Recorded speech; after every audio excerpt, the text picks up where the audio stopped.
Hello, guess who and guess what? Well, the guess who is me, Robbie Susan Chandler, an independent Stampin' Up! Demonstrator from Quincy, Florida, right outside Tallahassee, Florida.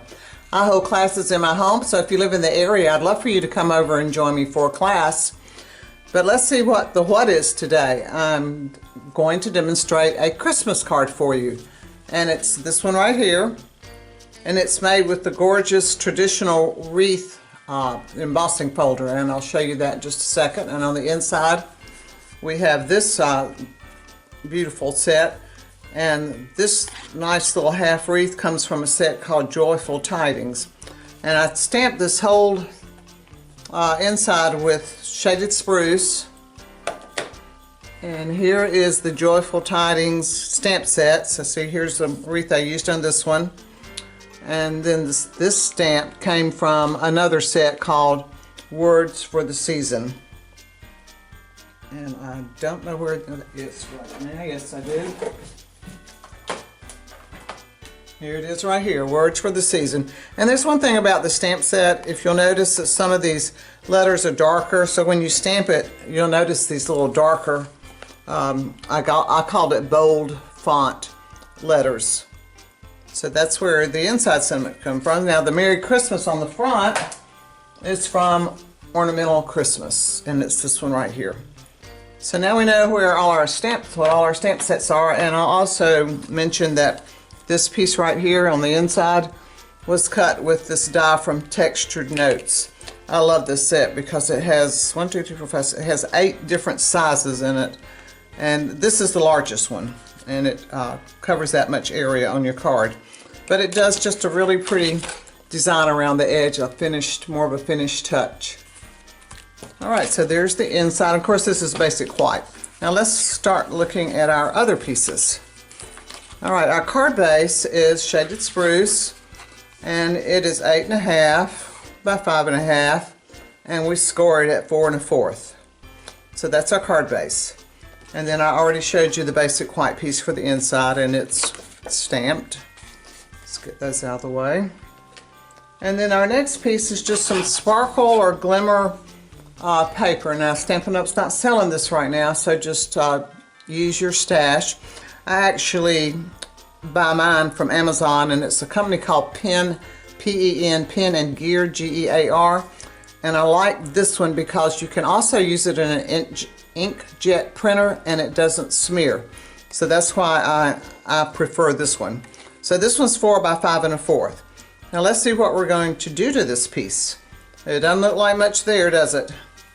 But we're going to put it in the traditional Wreath embossing folder. Now you notice this is a very large embossing folder, and we're only going to get part of our cardstock in there.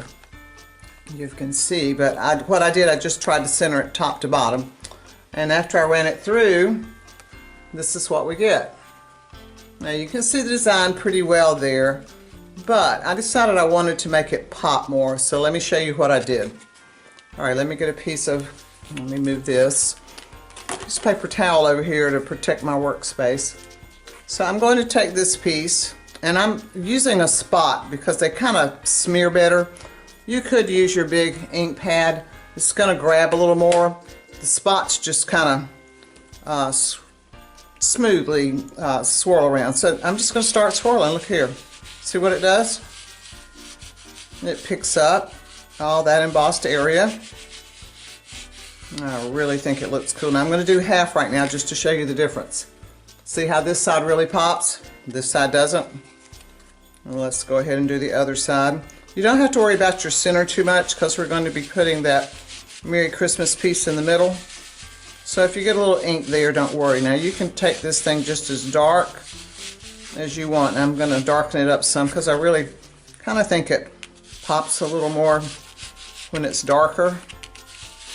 And we'll look at a few different ones. Okay, I think that's about as dark as I want this one. Alright, so here's one that I did pretty dark. Oh, and when you finish, you want to blot it just to kind of get the extra ink off.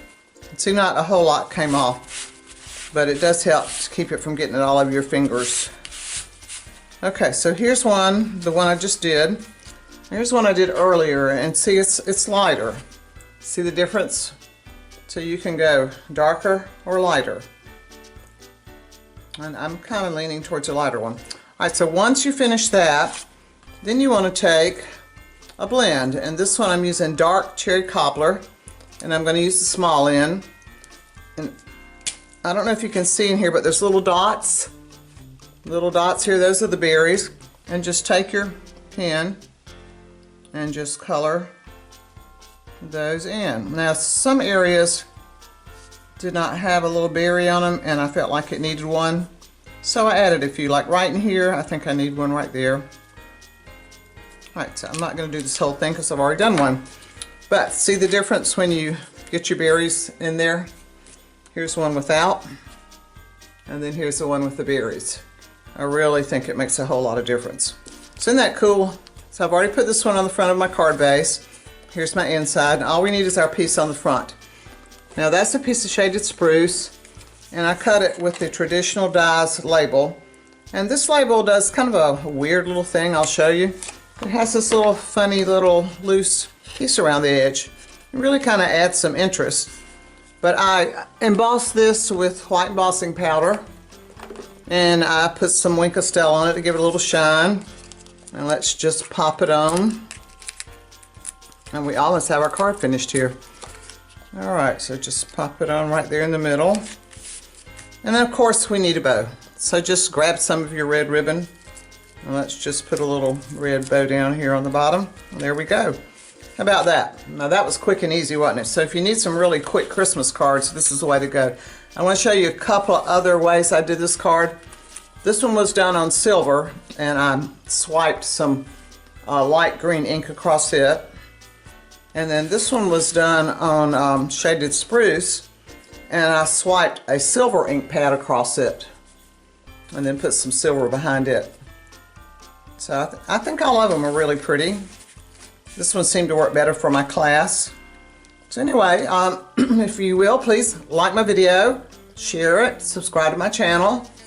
If you need a demonstrator, I'd love to be your demonstrator. I'll have links to the supplies I use down below. If you would like to join a team, I'd love to be your team member. And right now for the month of October, we have a great joining special going on, $35. You get $125 worth of products, but you only have to pay $35 to join.